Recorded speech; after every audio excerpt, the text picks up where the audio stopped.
On the news tonight, Ekiti governorship polls hearts up as Fayose and Fayemi exchange words. In business, federal government saves 128 billion naira yearly in bank charges. And on the foreign scene, the bridge collapse kills 5 persons in Pakistan. A warm welcome to you to Superscreen Flagship News, broadcasting to you live from Lagos. I am Olamide Onka. Many thanks for joining us. The governorship candidate of the All Progressives Congress in Ekiti State, Dr. Kayode Fayemi, says the battle to reclaim the state from alleged misrule has just begun. Fayemi, who disclosed this to journalists in his acceptance speech shortly after winning the party's nomination, appealed to other aspirants to join him in his efforts to rescue the state and make the state better. Fayemi also said he is not on a vengeance mission against anybody or group of persons, but urged the people of the state and other aspirants to join him in rescuing the state from bad governance. Meanwhile, the Ekiti State Governor, Ayodele Fayose, has told the All Progressives Congress APC governorship candidate, Kayode Fayemi, to expect a defeat that will be worse than what he suffered in the 2014 polls. The governor, who reacted to Fayemi's victory, thanked the APC for giving Ekiti people a candidate they love to vote against at all times. Fayose told Fayemi not to celebrate over what he described as a fiery victory secured at the All Progressives Congress shadow election. He described Fayemi's victory as the APC primary as a fire that will be quenched at the July 14 governorship polls. Fayose is backing his prodigy, who emerged as the People's Democratic Party candidate on May 8, Kolakbo Olushola, to succeed him in office. The national leader of the All Progressives Congress, Asiwaju Bola Tinubu, says the state and the Congress of the APC was disrupted by those who seek to impose their will on the majority. Tinubu, who disclosed this to journalists in Abuja, said there were those within the party who came to disdain the notion of the Congresses and the democracy. He noted that the situation sparked a great debate within the party, adding that the party majority is greater than a few people. The former governor also said the party hopes wayward officials would repair their behavior in the interest of the party and their reputational legacies. Saleh Shuaibu of the All Progressives Congress APC has emerged winner of Kaduna North Local Government Area at the just concluded polls. Announcing the result of the polls, the local government election returning officer Umar Ayatu said the APC has won with a total of 168,572 votes, more than the votes won by the People's Democratic Party PDP. Shuaibu beat Mohammed Sabo Babayaro of the People's Democratic Party, who got 12,467 votes, while the PRP got 4,956 votes. All Progressives Congress also won Soba, Zaria, Lere, Ikara, Makafi, Beningwari, Giwa, Kagaro, Igabi, and Kujuru Local Council Development Area in Kaduna State. The Gombe State Police Command has confirmed the killing of an All Progressive Congress member during the local government elections. The spokesperson of the command, DSP Mari Malum, who disclosed this to journalists, said the death was recorded in Debo town of Yamautu Debo local government area. Malum said the exercise was conducted peacefully, but thereafter an argument that ensued amongst party members turned bloody, resulting in the death of one person, Salisu Dage, and the injury of 3 others. Major opposition parties and third force elements are expected to hold the joint and separate talks in the coming days with a view to supporting one presidential aspirant that will oust President Muhammadu Buhari. Parties that will participate in the discussions include the People's Democratic Party PDP, the African Democratic Party, and the Social Democratic Party, amongst others. Already, the Nigerian Intervention Movement is presently holding alliance talk with the Coalition for New Nigeria, a coalition of 35 political parties. You will recall that the Obasanjo-led Coalition for Nigerian Movement, CNM, had adopted the ADC as its party. The national coordinator of the coalition, Olagunse Oyinlola, told journalists that there is still room for the ADC to forge alliance with other interested parties to oust President Buhari at next year's general election. The Nigerian police have condemned the alleged release of list killings by the Senate, saying it would worsen the security situation in the country. The force said the killing in parts of the country are being addressed, adding that the suspects arrested in connection with the crimes are also being prosecuted.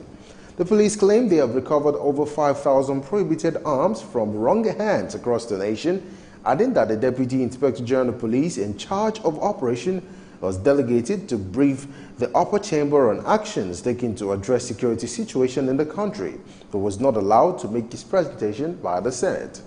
The police explained that the IG had, since assumption of duty in June 2016, appeared 10 times before the Senate on different issues of national importance, noting that the Inspector General holds the lawmakers in high esteem. The Borno's Police Command says it is investigating activities of ritualists with the aim of curbing the nefarious activities in the state. State Commissioner of Police Damian Chukwu, who disclosed this to journalists in Maiduguri, said the detectives are probing the 2 isolated cases of the killings of a young lady and the removal of the eye of a 58-year-old man with mental problems in Maiduguri metropolis for suspected ritual killings. He recalled that the lady was found murdered with her throat cut off in a hotel room in Maiduguri.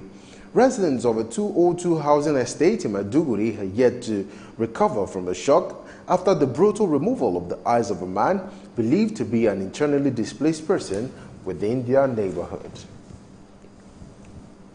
Now, former Plateau State Governor and Senator representing Plateau North Senatorial District, Jonah Jang, will be arraigned before the State High Court in Jos by the Economic and Financial Crimes Commission, EFCC, for alleged 6.3 billion naira fraud.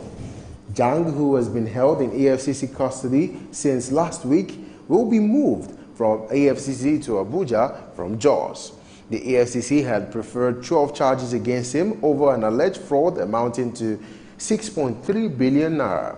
You will recall that the former governor allegedly embezzled some special funds released to the state by the Central Bank of Nigeria. Maiga Local Government Council area in Jigawa State says no fewer than 62,521 children would be immunized at the ongoing polio immunization scheme. The 5-day exercise, which began on Saturday, is currently being conducted across the 27 local government areas of the state. Information Officer Abdullahi Yakubu, who disclosed this to journalists, said the council has received a total of 72,000 doses of oral polio vaccines from the state government. He explained that the council has also provided light refreshments to wheel children to participate in the exercise, while they also engaged 34 religious focal persons to sensitize people on the need to have their kids immunized. He commended members of the vigilante group and school teachers in the area for their support towards the conduct of the exercise.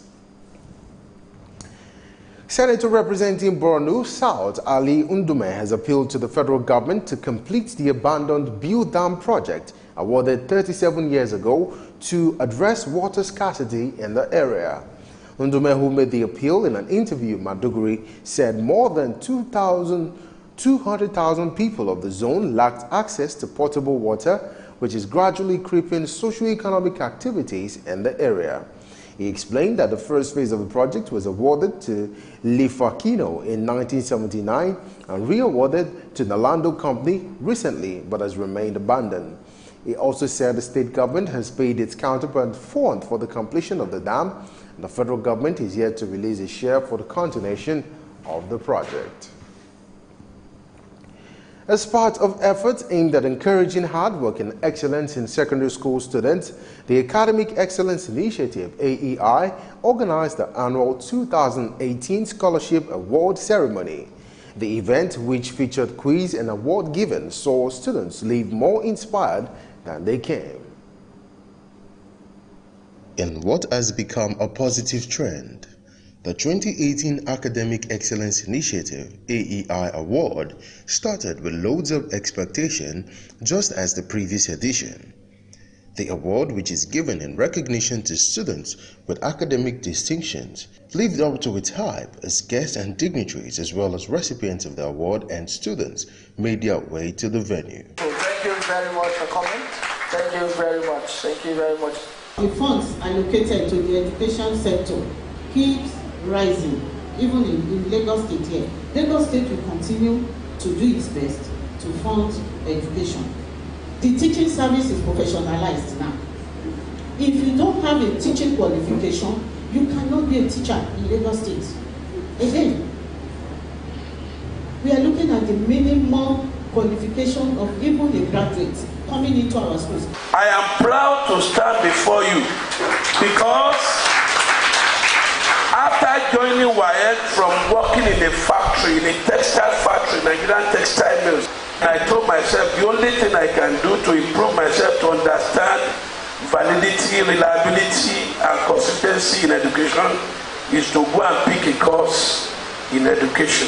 It is with honor that I stand this morning to re-echo the need for the government, school, private school supervisors, and other stakeholders to practically strengthen academic excellence in Nigeria with up-to-date mentorship scheme that will make the students to attain the general educational goals. It is because of this background that we have chosen creating an enabling educational system that works for you as the theme of 2018 Award Scholars Day. Organizers of the annual event talked up the importance of having such a program which rewards excellence and promotes educational distinction in all sectors, particularly in the students. We want to appreciate them more when they have achieved excellence in their academics by awarding scholarships, even for them, by helping them in gaining admission into best schools, even here in Nigeria. So we can create an education system that works, yes, with the right policies in place. When we have the right policies, we ensure that the policies are implementable. This kind of program called Awards to Scholars Day is meant to reward the excellent ones. Having undergone some level of competitions, one of the aim is to inculcate excellence, academic excellence and moral excellence in our students. So on a yearly basis, we organize programs including counseling, including examinations, maybe mock exams before JAMB or before their SSC. We'll be happy if we have corporate organization coming in to sponsor this type of program, and it will make them to carry so many candidates along, so many students. It will make them to invite more schools, more teachers, more parents into this. To encourage the young ones, for them to be able to buckle up and to be somebody important in life. With the 2018 edition all over, all hands are on deck to ensure the 2019 edition supersedes all expectation, with the students hoping to give in their best to become best in their academic divisions. Coming up on Superscreen Flagship News, federal government saves 128 billion naira yearly in bank charges. That's in the business scene. These and many more stories coming your way after the break. Stay with us.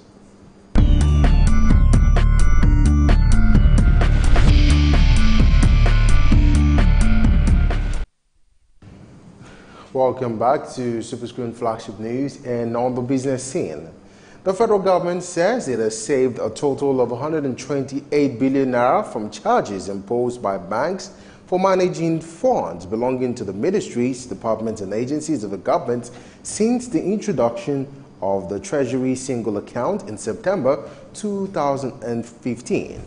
The amount, according to investigation, represents the various charges and account maintenance fee, which were hitherto imposed by the deposit money banks for holding government funds. Findings at the Office of the Accountant General of the Federation shows that before the scheme commenced, the government was incurring about 4 billion naira monthly to maintain its various accounts in banks. Vice President Yemi Oshibajo also confirmed the 4 billion naira monthly savings through the TSA while speaking at the opening session of the Chartered Institute of Taxation of Nigeria. The Nigerian National Petroleum Corporation (NNPC) has announced the appointment of Mele Kyari as Nigeria's national representative to the Organization of Petroleum Exporting Countries (OPEC). The Group General Manager, Group Public Affairs Division, Ndu Gamadu, who disclosed this to journalists, said the appointment was made by Nigeria's head of delegation to the OPEC conference and the Minister of State for Petroleum Resources, Ibe Kachiko. He added that Kyari, before the appointment, was the incumbent Group General Manager in charge of its crude oil marketing division. Ugamado also said the new position requires Kyari to lead Nigeria's team to the OPEC Economic Commission Board, which precedes the biannual meeting of OPEC Ministerial Conference. Still talking business, the Lagos State Governor Akinwumi Ambode has reassured investors of his administration's commitment to provide adequate security infrastructure for investors in the Lekki Free Trade Zone. Ambode, who disclosed this at the foundation-laying ceremony of Long-Reach $20 million Research Institute factory at the Lekki Free Trade Zone, said the state government is highly elated with the investment of the company and vowed to support them to succeed, especially in the area of security in and around the Lekki Free Trade Zone. He applauded the long-standing relationship between China and Lagos State and the huge investment it has made over the years, just as he promised to support in the area of infrastructure such as good roads, standard railway that will facilitate better trade and commerce. The Central Bank of Nigeria, CBN, has blamed the commercial banks for sabotaging its efforts in replacing mutilated notes with new ones in the country. Acting Director, Communications Department of the Central Bank, Isaac Okorafor, who disclosed this to journalists, said the Apex Bank is aware of the development and has taken several measures to address the rising incidence of mutilated notes in the country. Okorafor said one of the steps taken by CBN in mopping up the mutilated notes from the system is the reduction in the amount it charges banks for sorting the dirty notes for the clean ones from 12,000 naira to 1,000 naira per box.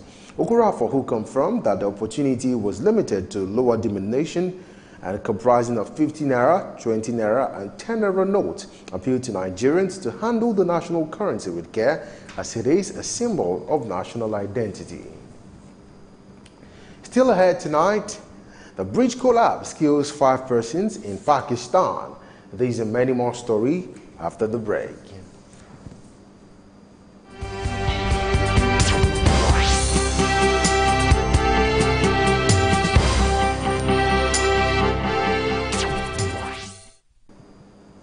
Welcome back. If you're just joining us, this is Superscreen Flagship News at 8, broadcasting to you from Lagos. And on the foreign scene, at least 5 students have been killed and 12 others reportedly missing after a bridge collapsed at a tourist site in Pakistani's Kashmir.